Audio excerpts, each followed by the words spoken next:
So I know most people are working from home nowadays. What is it that you're doing and what type of platforms are you using in order to communicate with your clients right now?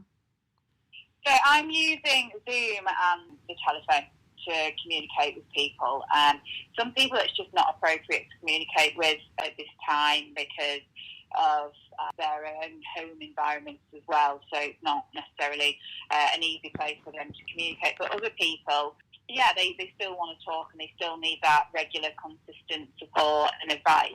Well, it's not really advice. It depends. If I'm working as a business psychologist, it's more advice. But if you're working therapeutically with people, it's different. So, yeah, I mean, it depends on the people, what their personal situations are, and everyone's having to just adapt at the moment and do what works, in this really unusual time that we've all been thrown into.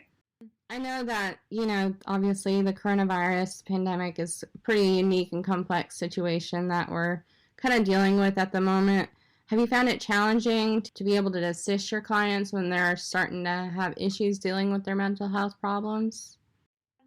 No, I think any work that you do is always going to be better when you're working face to face with people. But given the current situation, just being there and being able to provide that regular support, it's not as ideal as being with the individual, but you're still there, so you're still providing a level of stability and consistency where actually the whole world is quite unstable and unpredictable, and people who may already struggle with their mental health sometimes need that stability to continue in order for their mental health issues to remain at bay, because otherwise what we can see is with this whole change in routine and structure and the unpredictability of the future and the fact that it's changing so rapidly from day to day, people can lose a sense of control over their lives, and that can result in mental health deterioration. But that's for anybody. I think everybody's going to be experiencing this on some level at some point throughout this virus pandemic. I don't think it's just people with pre-existing mental health conditions that will be struggling at the moment. So what are the kind of the common issues that people are starting to experience that you're noticing since the coronavirus outbreak has happened? But, everybody feels unstable, and that's because the environment's unstable. So in response to that, it has essentially thrown us off balance. So we are unstable and unsettled at the moment. I've seen that people are going through periods almost of grieving. Grieving for a world that we once had, a life that we had, that we're not sure whether we're going to get back again. Mm-hmm.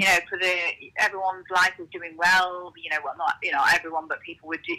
Society, the economy was functioning well, and all of a sudden now that's fallen apart, and people have struggled to kind of come to terms with that. And then obviously there's the loss of functioning on an individual level where we're not going out, we're not in a routine, we're at home, or things are completely different. And yeah, people are really struggling to function with that. So struggling with the idea of isolation.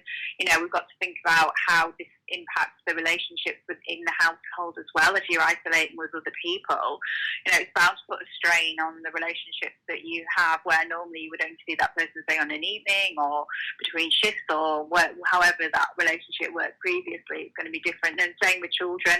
They're at home, they're unsettled, and it manifests differently with that.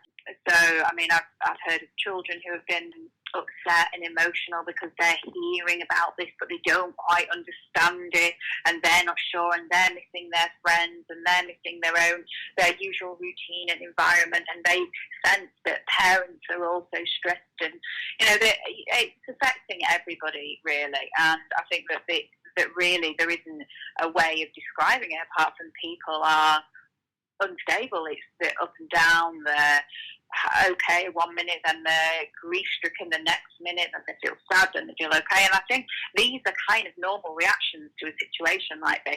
And people are anxious as well. I think people are becoming more anxious. People who might have had existing anxiety, it's possibly getting worse.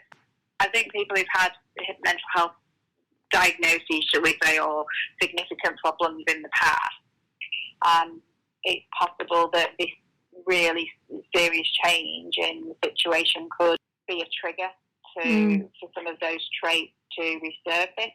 And that's something that we need to be aware of as people that we've got around us, is are they okay, or are their existing problems being exacerbated by this current situation? And it would be natural if they were being, exacerbated, because actually people, this is stressful. I think ultimately that's what it comes down to, is it's a stress. And people respond very differently to what they perceive as stress. So whatever those sort of behaviours are and how they manifest, it's likely that we're going to notice that. So, I mean, I think that, I think, for example, say somebody who might have had an addiction or something before, it's possible that that addiction might come back in these sorts of circumstances if they are finding it a stressful environment. However, some people might not find it stressful because they might be away from work, and they might be at home, they might be learning to switch off from it. And actually, that's what, if someone is really struggling with their mental health and they are seeing a psychologist professional, their professional should be helping them to learn how to manage their response to this current pandemic. Because some people will be all right, but others will really be struggling with it. So it sounds like you've probably seen a rise in people needing assistance during this time with their mental health conditions that they might be dealing with. Yeah, I think the people need, it's a trigger. The instability is a trigger, and for people who need stability to remain psychologically well, this level of instability could be very unsettling for them. And that can trigger off their mental health problems. So, yeah, I think it's fair to say that I've noticed it with everybody around me, that people are struggling a lot more. That's with friends, with family.